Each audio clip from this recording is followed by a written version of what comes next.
Okay, we're Okay. live. Thank you. Mr. Weiser, come and say. Oh, wait, we're we're live. live. Mr. Weiser, Mr. go Weiser, a I'll second. say- He's See, we're coming. live, We're and no one talking. will know how I did this There's a transition. chair here also. Okay. Okay. We already have Okay. grown men climbing on our desks. Yes. And nobody even knows what Hi, just happened. everyone. Welcome. It is a beautiful Hi. Monday morning at 9:30. Everyone come into the shop. You are looking at 5 wonderful people. Kimber is over here. Hi.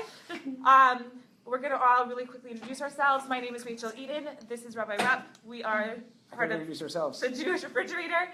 And sure, do you want to spend 10 No, seconds with not everyone? really. I don't Go want to waste time. Do you want to introduce people? No. Okay, I'm going to introduce people then. Hi. Hi, no. I'm just like, if no one's going to do it, you know what I mean? I jump in, I like winning. No, definitely go for it. Kimber, you're cutting off Kimber. Kimber. Hi, I'm Kimber Wrosch. Welcome. Yaffa Palti. Nice to meet all of you.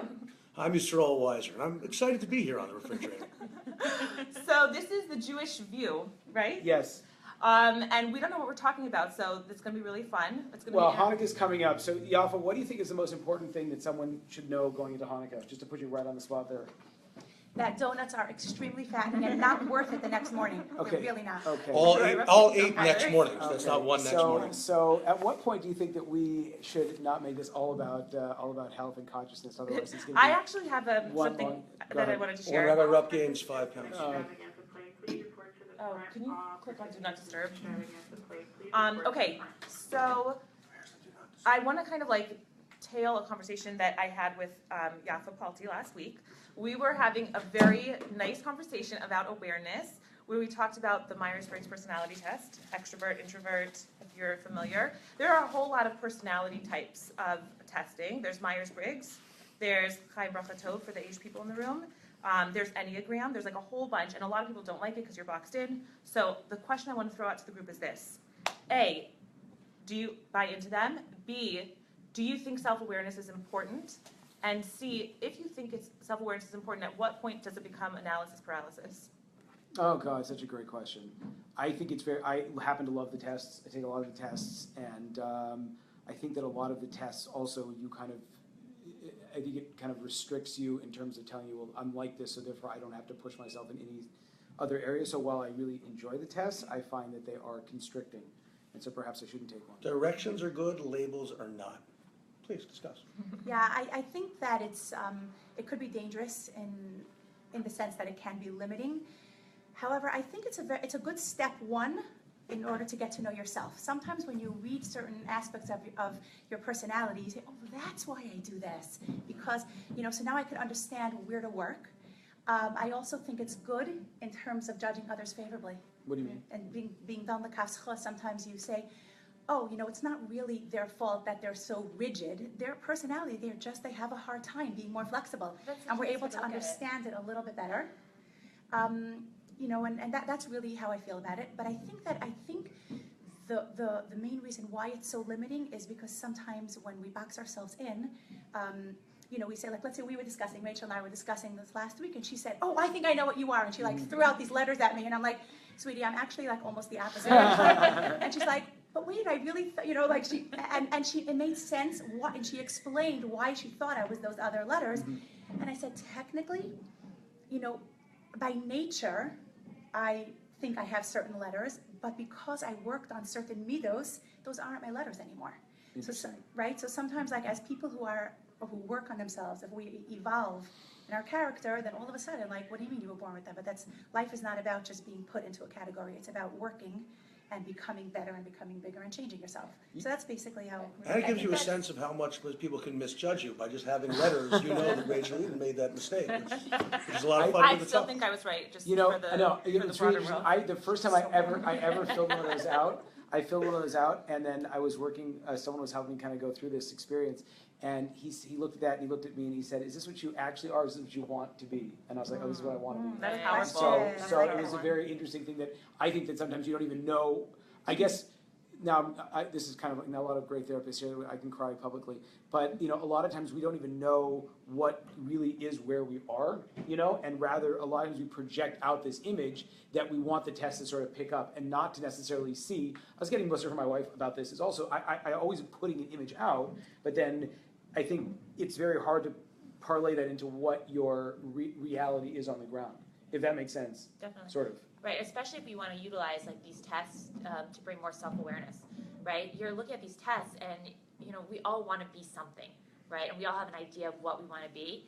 But if you're trying to make these tests be about, as you were saying, self-growth and having more of an awareness and hopefully being able to judge people favorably, then I think it has to be like a little bit getting out of your head and more focusing on, Rabbi Palti is walking into the room. He might be joining us. Hi. Would you like to join us? We have a space across the table if you want. You can just But really utilizing it and saying like, okay, this is who I want to be, but this is who I actually am. So like, Wait, so I don't understand. So do you answer the test honestly or not honestly? So that's the thing, is that Right. you have to have that self-awareness. I think when you're taking the test, is recognizing like, okay, this is what I want to be, How but I'm stupid not is it there. though if you have the self-awareness for you to take the test in the first place? I think the whole point of the test is to figure out what your, is that, I mean, I'm saying like is that. So I think But that's more then- deep than I am. But No, this is my problem, and now I'm not no, going but to sit then around what's the thinking not goal doing after anything. that? So now you figured Right. out who you are. Now what? Right. You know, Where does that get I you? Well, always, I mean, making That's about weight part and food 3. again, you didn't Oh, I mention thought- the weight on the test, Rabbi Rupp. Let's We move were on to part both 2. actually, Rabbi Rupp and I, listed as fitness instructors. I realized that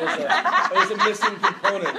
I was given horse jockey and fitness instructor. I think that weight component is still not being on the test. So we're going to get to this question that That was Yaffa very just funny. threw out there. That's part 3. But part 2 of the discussion is, what was part one? part 1 is, Just trying do to you Is get it buy valuable? I'll Is get it a- Do valuable? you buy I'll into find it. personality I types? see, Yes. okay. Part 2 is how important is self-awareness, and part 3 is once you're self-aware, how to Did you come up with this right now on the spot? Sure. Yeah. This No, is you didn't. There's no Rachel. way. This is really impressive. Overlaid Yes. structure. That's awesome. Wow. Overlaying structure. Okay. I know Sorry, you one were more- very late preparing that. Seven I- of all WhatsApp and calendars. One more time. Step number 1 was, is it valuable? Step number 2 is, Self-awareness. Right. how important is it? Is How it important is self-awareness? Total-wise, self-awareness it's central. by I mean, itself. the whole idea of And muscle and C- self-work is self-awareness. Okay, The and then beginning third- is self-work. Right, and what's Mr.? We're not there yet. When does it become analysis paralysis? But let's first tackle self-awareness. Is it I important? mean, character development being at the center of the Torah, the idea that Derech Eretz Kadmon Torah, your own character is really the central focus. The Torah, part of the Torah's job is to bring you from where you are when you're born to where you become by the time you finish with life. And that journey is where you're at. So being self-aware allows you to grow through the Torah. It's one thing to read something, it's nothing to internalize it. And almost, I mean, the trend since Rabbi Yisroel Weiser, a 1800s rabbi who really switched focus on the Musar and self-introspection. So once that switch was made, that becomes one of the biggest focuses of the Torah. So focusing on yourself allows you to grow as a Jew across the board. And it's one of those things that's most easily readable to others. You know, when you're working with others and you want to talk about Torah, talking about self-growth is something that's universal. Everyone agrees, hey, I'm here, here's where I'd like to be. So starting with the Myers-Briggs test, becoming aware of where you're at allows you to grow. And I think that's the central for almost everything we do Torah-wise. But does And that that wasn't make done you yet. become? Well said. It's, yeah, very beautiful. Yeah, but that does that was- also make you more like self-absorbed and more?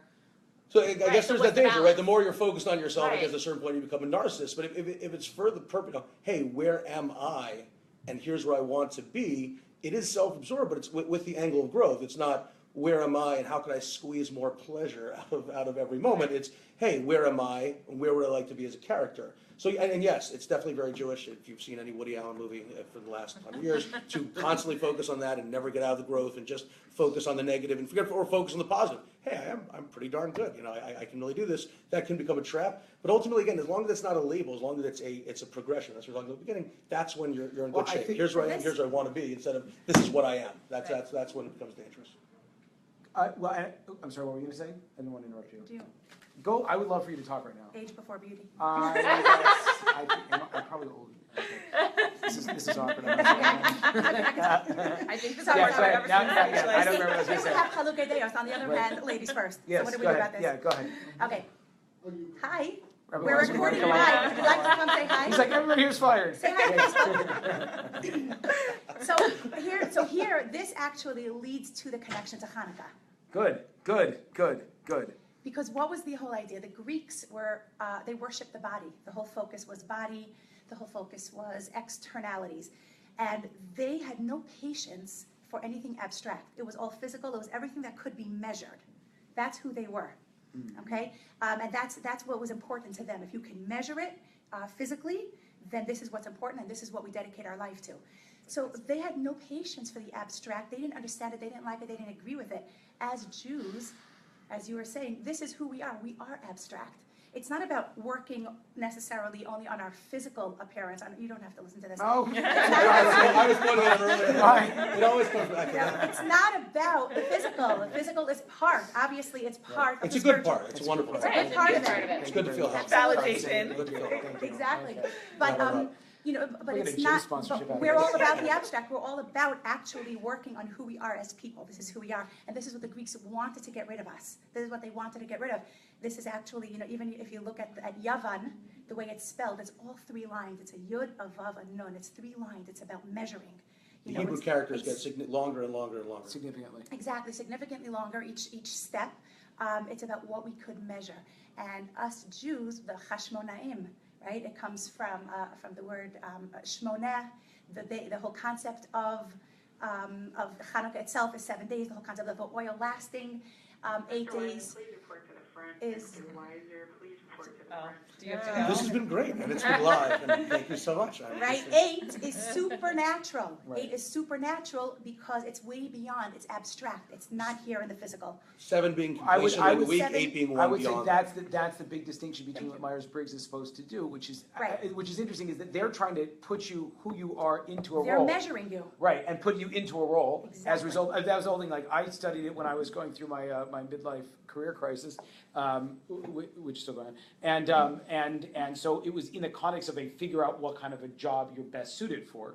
At which point I realized, college professor and high school teacher are absolutely completely different personality types. Is that really clear to everybody else? That floored me. I didn't realize that, but okay, whatever. So the amazing thing is that I think that the Myers-Briggs type of test is who you are, and now let's lock you down and make you do it. I think the Jewish approach would be, who am I, and now I have to work on growth out of it. Fate If that- versus hope. Does that make sense? Is that, I'm saying, but then So self-awareness has a place in the context of growth. only if you're, I guess, Right. well, You're- not you're really. going someplace. It's not a You're going label. someplace. It's a progression. Okay, Right. so I like that. Self-awareness true is not work- the goal. Right. It's the Self-awareness means. is not the It's goal. it's the means. Uh-huh. It's the journey. And working with children, it's all about when you label a child, you've then said, okay, this is the child's total capabilities. They have this disorder, or they have this strength, so we know to start over here. And a progression is, no, you can start here and look for variations. That's what it means that you have a place to go with the child. Whereas if you have a label, well, okay, that kid's like this, teach the rest of them this and leave him or her out. So that's the difference between a label and progression. So as long as the progression, things keep moving along. The label, you're stuck in So the is box. And Yavan, the idea is that there's fate. This is the Greeks are famous for the tragedies about the fates. You were either stuck in one role or you actually progressed. Right. Everyone's getting fired. Everyone's like, Everyone's do you gonna. always have this amount of visitors or only when I Oftentimes. Okay. Where- Right now. You have to crawl under the desk now. Okay. Okay. Speaking of health Thank and you. fitness, No, can I no, show thanks. Rebbe? Okay. So thank you, Can Mr. I Weiser, turn for to your Mr. Weiser? presentation. Thank you. It was lovely to have You you. can turn it a tiny bit. Turn- Yeah. Kimber's now not. Have you heard her back? So I want to throw out an example of why I'm bringing up the third part of One this guy left, you conversation. got 80% more space.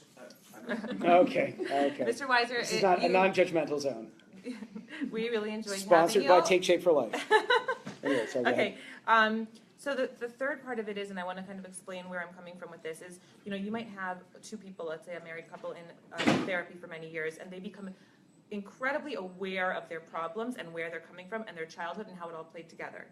And after 10 years and big therapy bills, they are so clear on their issues, and now what? And it becomes a situation where you're so paralyzed by your analysis of what's going on that it serves no purpose at all. So at what point does that happen, do you think? At what point does it just become a matter of analyzing and unhelpful? And how can you figure that out? Well, isn't that also to an extent, a bit of a personality trait, a personality flaw, that you're either somebody who analyzes or you're someone who grows and does things. And I think it's applicable in all aspects of life, right? You could analyze, all right, I know what I need to do in order to be the best, to put my best self forward physically, right? Everyone knows. I mean, not everyone, but most people know. Eat proper, have proper nutrition, work out, right? But the next step is actually doing it, right? And that's the same thing I think if you want to look at personal growth, self-development, is you have to take the first step of looking and seeing what you need to do, right? But in life, it's so much more. It's so much more than that first step. You actually have to do it. Can I take maybe the other side? Yeah. Not to take the other side, but the I think that by noticing the issues that you have, I think it gives you a great. I'll put my own life on the line here. I freak out at the Shabbat timeline. So if the house is not impeccably clean, I'm just not such a bad person. If the house is not, I clean my house, and I help my wife clean my house, and I'm not like I'm sitting back and watching. But if Shabbat is starting in like an hour and we're not ready to roll, like, because I went to Lakewood one time and everyone like was already clean and there was like at 10 a.m. on Thursday and there was like this potato cook and I was like, oh my God, what's going on here? And I'm like running around and my kids are screaming and they're naked running around throwing donuts at each other. And I'm like, and so I get very aggravated and angry because that feeling is like, oh my God, it's not going to happen. I'm going to have to walk into shul late and a wonderful person always keeps me on time who's going to look at me and so I get very upset. But then the last 2 weeks, knock on wood, I've noticed that this is my moment where I'm going to freak out, and I've been able to kind of hold it back and then reward myself on the other hand. Right, because you take the next step. Right. You have to take that next step. So Right. The downside would be a lot of people would look at it and be like, okay, come Friday at 4 o'clock, Right. like I'm freaking out, like I know that, but they don't know how to do that next step. That next step is either okay, I know I'm going to have such a hard time come Friday 4 o'clock. So that might mean that like Thursday night I have to clean, Right. or that might mean that Friday at 3 I just leave the house. Like whatever it is, Right. that's the next Right. step. Right. Well, this is all about emotional intelligence. Right. Oh, Yeah. so good. You 2.0 know. or 1.0? I didn't read either book. What do you mean? Am I going to be a person who's reactive or a person who's reflective? Right. Emotional intelligence, is something we're so busy focusing on the intellect, on learning more and acquiring more knowledge and academics, and of course those things are so important. But what do we need in our lives to really, really help us have success in relationships and in business and have happiness in life? It's to work on our emotional intelligence, to become someone who's aware that there is an issue, Yeah.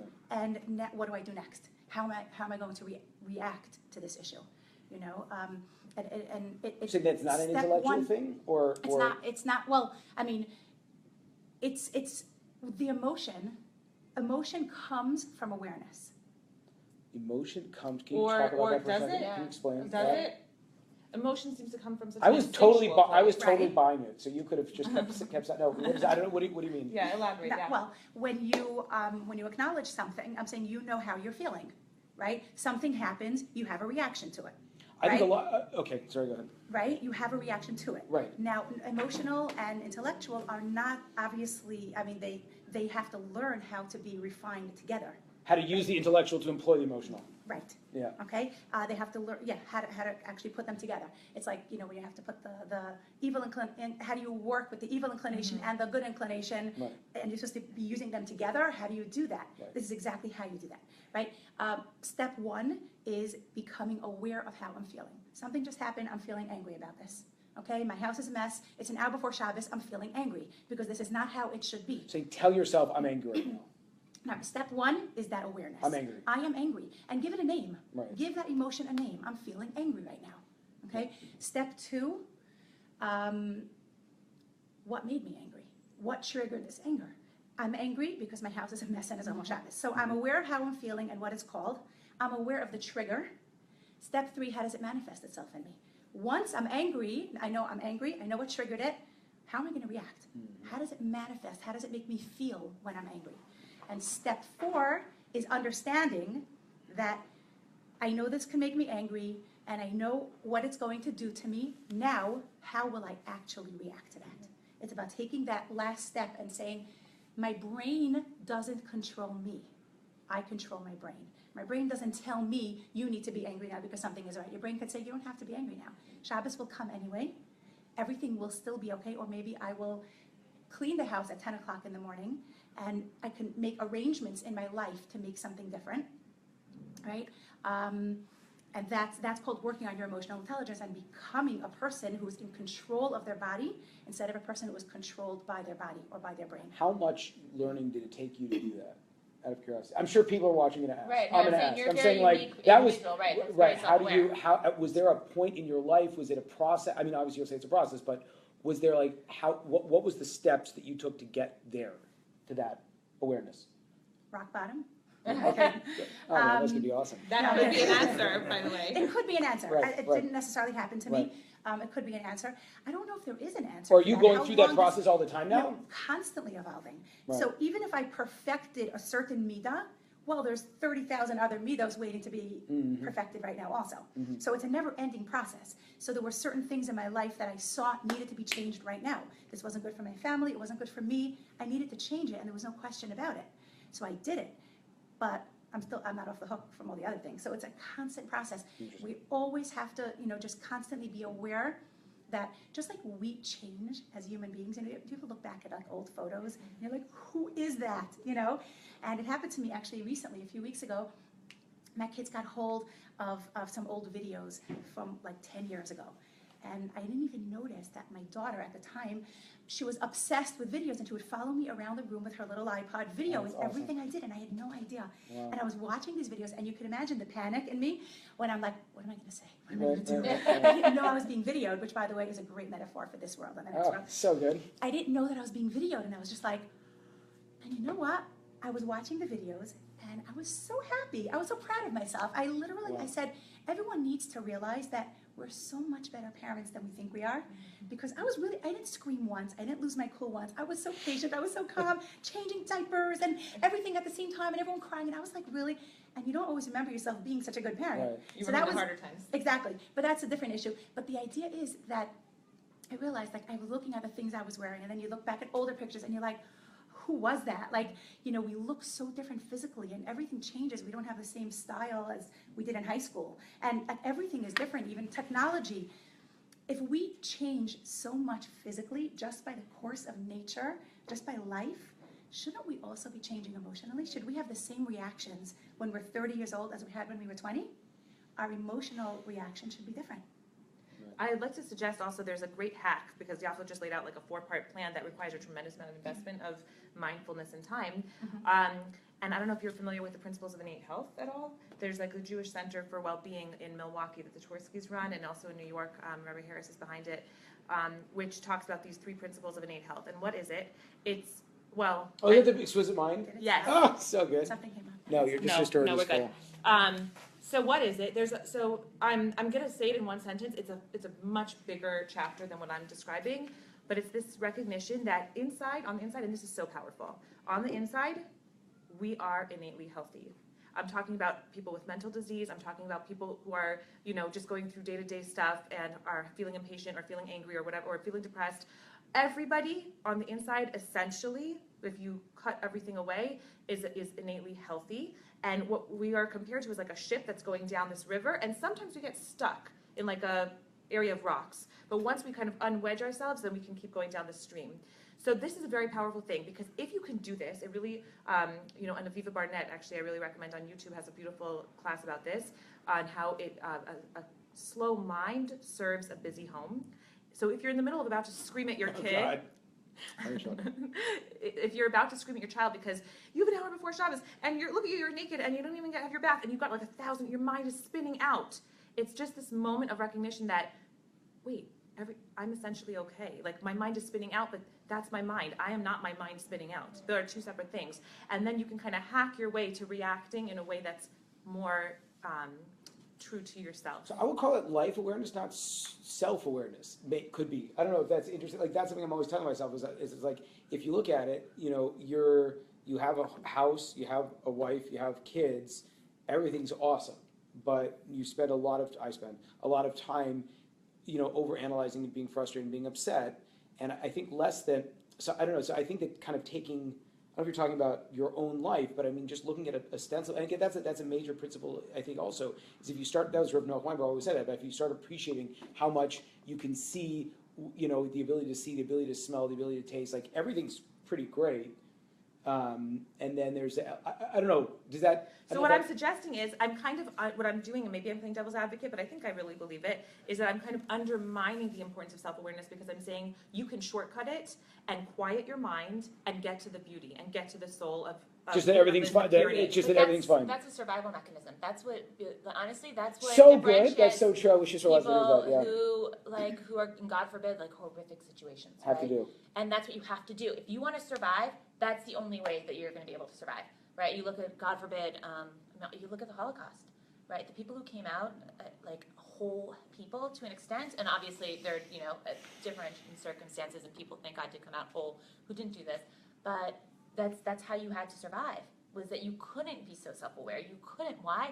Because you drown in it, right? If you're God forbid in a car accident or something horrific, you're dealing with somebody who's going through a terminal illness, the only way you're going to be able to get through it, or one of the easiest ways, honestly, to get through it, is to look at the beauty and just focus and see what's good right now, because I can focus on that, and if I focus on it, I can power through.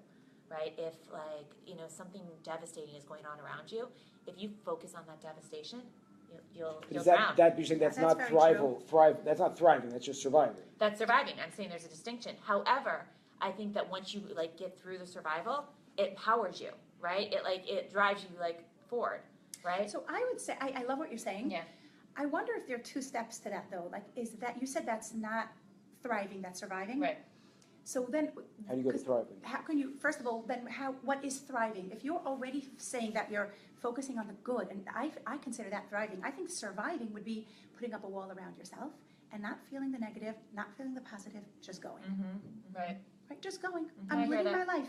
And I'm not, maybe that means I'm not too passionate about anything because I'm not too angry, but I can't be too happy either. So I agree with you in day-to-day circumstances, not in extraordinary circumstances. But by the way, Okay. that's not what I was saying. I Okay. wasn't saying to put a wall up between yourself and the crazy. Right. I was saying acknowledge the crazy's happening. My kids are running around. It is 4:30 Right. and Be aware. Shabbat cuts in an Right. hour. I'm not blind to these circumstances. I'm just opting to quiet my mind, not let my mind spin out of control about them, Right. and just Like, deal what's with the it worst best I case can. scenario? Right, that So my was kids are right. naked, Right. it's about to be Exactly, Shabbos. yes, Okay, yes, Okay. yes, what's gonna yes, happen? My right. wife's like, the dishes Exactly. will not be clean, and I'm like, oh yeah. I mean, that, and that's that's such a shocking. It's very Shakespearean of an entire drama that's based on this one factor that wasn't actually true. And Yeah. all these people. I think it was Macbeth. I thought about Macbeth for 1,000 years, but where you're, and this is probably not even what the play is. It's actually based on a television show, which I'm not going to say that I watch because I want my kids to get married one day. But the idea is that there's this premise that the main character got wrong. There's a premise that the main character got wrong, and then as a result, he kills everybody. Catch up then. And then he finds it at the end that, oh, wait a minute, that premise was wrong. And so I think that can almost drive you crazy thinking about it, because how much time do we spend trying to make something right, and then with the wrong premise, if that makes sense? My wife's like, worst case scenario is that the dishes will not be dry, and Shabbat will start. And I'm like, oh. And so now... At least they're washed. At least they're washed. Right, I'm saying that's, Why do you think we can't use a microwave on Shabbos? That's where we store all the dishes that we're washing for Shabbos. That's really clever, That's actually. right. You look for solutions. Right, that's right. Yeah, it's a good point. No, so I think that's an interesting question, trying to figure out what fundamentally actually has to be done and what doesn't have to be done. If you can take out, my expectation was the house is going to be perfectly clean and my kids will be perfectly dressed and X, Y, and Z. And you say, well, Shabbat still happens. You're still alive. You're still going to go to shul.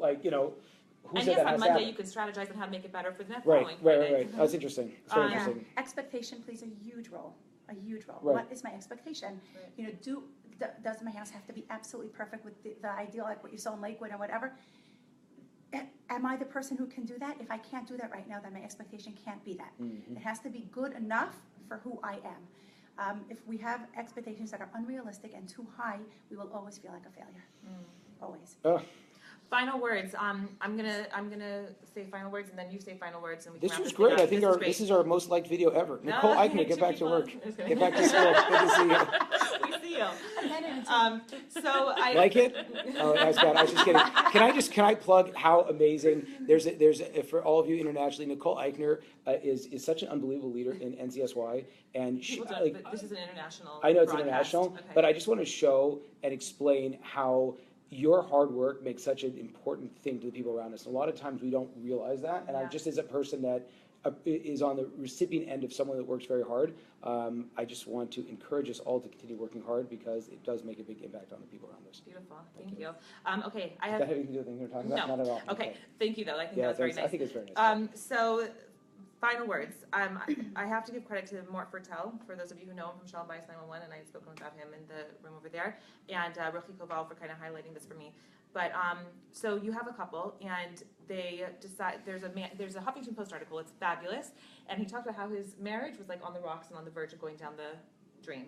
And what he did was really, really incredible. He came home after being on a book tour, and he said to his wife that morning, in a horrible situation, just imagine a very tense and strained marriage just about to be divorced. He woke up in the morning, he said, "What can I do for you this morning?" I read that article, and I don't even read the Huffington Post. And cool. And Wow. so the wife says, "What are you talking about? What do you mean, what can you do for me? Like, who are you? What do you even mean?" So she doesn't take him seriously, and she says, "Go to the garage and organize and clean it." And he spends the next 6 hours or whatever it is organizing and cleaning this garage. Okay, day passes. The next morning, the husband says to the wife, "What can I do for you this morning? What will make you happy?"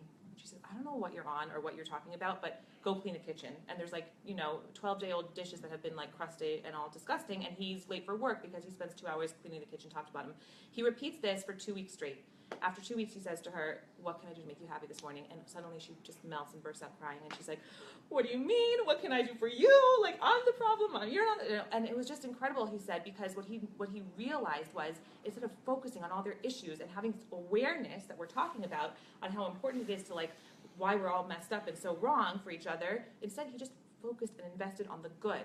And I think that was such a powerful tool. They could skip all the other stuff and just focus on investing the good in their marriage, and it went up massively. So I wanted to put that out there and hear your thoughts, and then we can wrap up. Yeah, that is very I was gonna say, powerful. I think that you just said it perfectly. Like, it's amazing how I think when someone feels appreciated and loved and supported, anything's possible. And I think the dynamic in any situation can be changed with a simple, thank you, with a simple recognition, right? So I love that article. I loved it when you said it the other day. Am I the only one who just Yeah. read it for the first time? I'm Oh, saying okay. It actually is really nice. I shared it It's in like- that class that yeah. I gave Oh, that's- a couple weeks ago. No, it's beautiful. I agree that there's nothing like validation. We all need to be validated. We all need to be respected. And once we feel that we are loved, respected, and validated by the people we need to feel that from, that's when we become more confident, and that's when we can not only continue evolving into the person we need to become, but that's when we're actually able to focus on our weaknesses. We can't work on our weaknesses if we're feeling like failures, if we're feeling unloved, unrespected, unvalidated. So in general, it's really, really only beneficial if it's regard to spouses, regard from parents to children, colleagues, but whoever it is in your life. Right. We focus on the positive, and we validate them, and we empower them. Anything's possible. But I also Everything think will for change yourself, before our eyes. I think for yourself, Brene Brown now it's officially can conclude because I've quoted her. But The affiliate link below, yeah, please affiliate, click on it. exactly. And we're publishing a book. We have a couple speeches coming up. Scholarship opportunities. I mean, never mind. Anyway, but she speaks about how having that sense for yourself is the most important thing to go, which is of course a Jewish idea that you have to love yourself. And I remember this very clearly, was becoming aware of what your voice is saying to you. Again, if we said it's so important for the people in your life, for sure, but then also trying to hear when you are doing stuff, are you saying, "I'm such an idiot"? Are you saying, I made such a, I remember, okay, now I'll talk about the gym. One time I was unable to do the number of push-ups I wanted to, and I haven't said it yet at once at all. And I was telling myself, keep going. I literally was saying to myself, I hate you, keep pushing. And then I realized, wow, that's so disheartening. And what if you were saying to yourself, you're telling your spouse or your kids, I hate you, So I started telling myself, I love you, you could do it, you could push it. And so I do have employed, at least in the gym, a positive self-talk thing that I'm actually articulating out loud, because I think that's the beginning of how you can then start spreading that love to other people, so to Yeah. speak.